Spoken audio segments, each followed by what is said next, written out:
And today, let us meet Madhvi Mehta, a woman who was not only able to survive the boredom of COVID-19, like being home, but also being inflicted by tremendous physical pain due to an injury. Listen to what she says. She says, "All my life I have been blessed with good health. No diabetes, no blood pressure, no thyroid, but I do have osteoporosis, and a fall from a hospital chair precipitated my injury.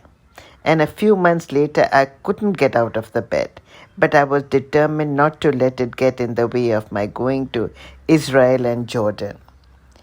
I think the conditions of the flight were not conducive, and then my host had a very, very soft bed.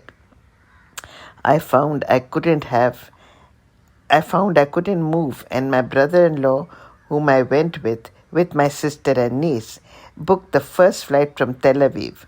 Then I had an MRI done, and within a fortnight, my operation was done at Kambala Hill Hospital, which is owned by the same brother-in-law.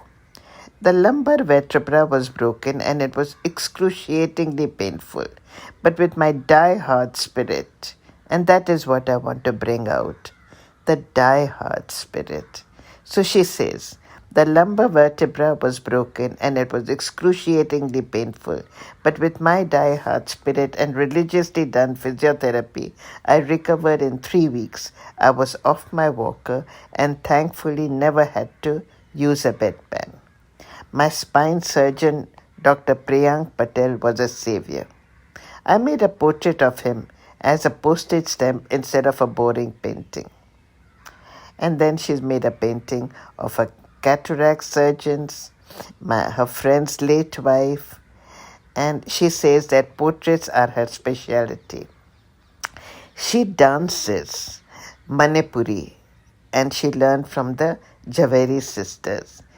She has translated and illustrated 2 books on Jainism and made an Amar Chitra Katha of her spiritual guru, Srimad Raja Chandra, who was Gandhiji's guru as well.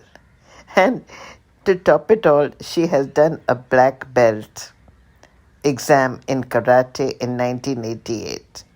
She has made musical notations of Srimad Raja Chandra's bhajans with a music teacher. And when I asked Madhvi if I could interview her, she said, fine, but who would be interested to know about me?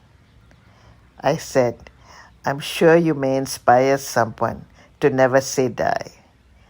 And you who have been listening to this interview, what do you think? Has she inspired you, albeit a little?